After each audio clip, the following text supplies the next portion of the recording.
Halo sahabat Pometik, ketemu lagi dengan gue Alvin, seseorang yang punya komitmen untuk sepak bola Indonesia. Kali ini gue mau ngebahas pertandingan di grup F Piala Dunia World Cup Qatar 2022, yaitu pertandingan antara Kanada melawan Maroko dan juga Kroasia melawan Belgia.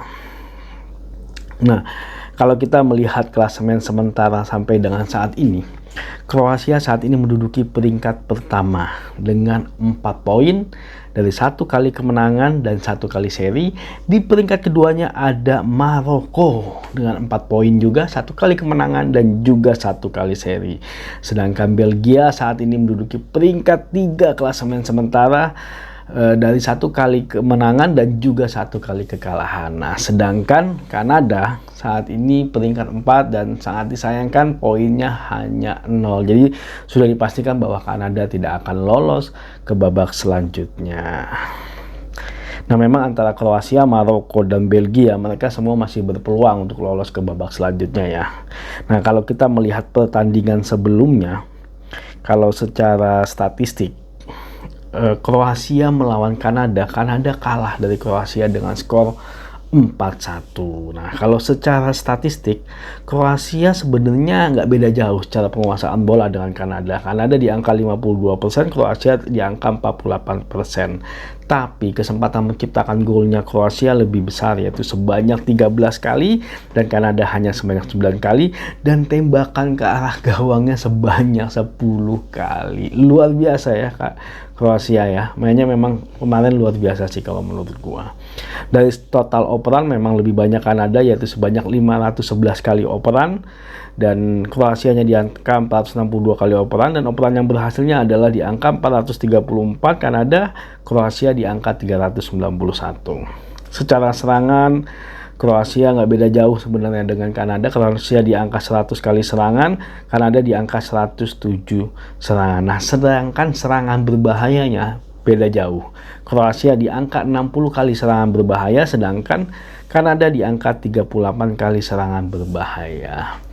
Ya memang kemarin yang gua tonton memang Kroasia itu menguasai pertandingan lah kalau menurut gua. Memang beberapa kali Kanada mendapatkan kesempatan, tapi sayang mereka hanya mampu memanfaatkan satu kesempatan itu menjadi sebuah gol. Padahal memang dia unggul lebih dulu kalau seingat gua. Nah, sedangkan Kroasia dengan kebulatan tekad mereka mampu mengejar dan juga akhirnya mampu unggul jauh dibandingkan dengan Kanada. Ya memang Kroasia sebagai runner up tahun Piala Dunia sebelumnya memang mempunyai materi yang nggak cukup berbeda sih dengan Piala Dunia sebelumnya. Tapi memang rata-rata pemainnya sudah cukup tua, kayak Modric aja umurnya kalau nggak salah udah 37. Nah, jadi memang skuad dari Kroasia ini adalah skuad orang tua sih kalau menurut gua. Tapi kemarin mereka menunjukkan bahwa jiwa mereka masih muda.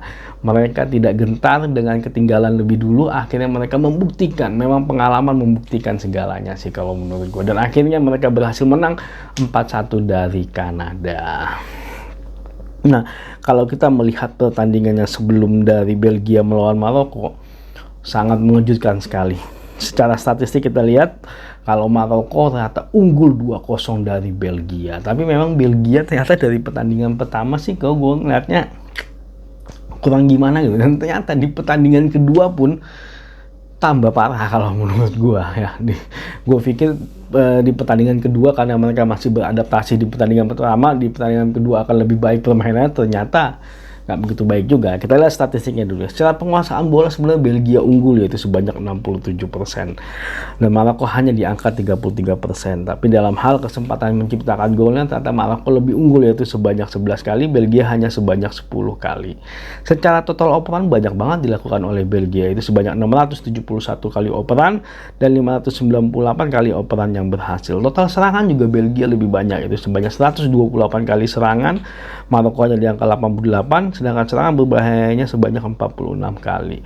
Memang pada pertandingan ini ada momen-momen di mana Belgia harusnya bisa menciptakan gol, tapi entah kenapa belum bisa gitu, karena memang performance dari kiper Maroko juga oke. Kalau menurut gue beberapa kali menghalau kesempatan-kesempatan yang terjadi dari Belgia. Dan secara permainan memang entah kenapa Belgia lebih buruk dibandingkan dengan permainan mereka sebelumnya sih kalau menurut gue. Dan Belgia itu nggak apa ya, kayak bukan seperti Belgia mereka sebelumnya. Jadi ya agak aneh memang Belgia di World Cup kali ini kalau menurut gua.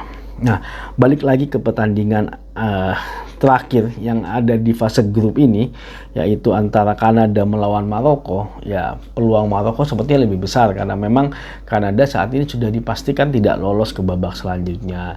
Tapi bukan berarti mereka akan berhenti berjuang kalau menurut gua. Kanada pasti ingin mendapatkan kemenangan pertama mereka di Piala Dunia. Apalagi kalau nggak salah di tahun 2026 ya, 2022-2026 kalau nggak salah Kanada jadi tuan rumah. Jadi kalau nggak salah ya, gue lupa, nanti gue coba ingat lagi.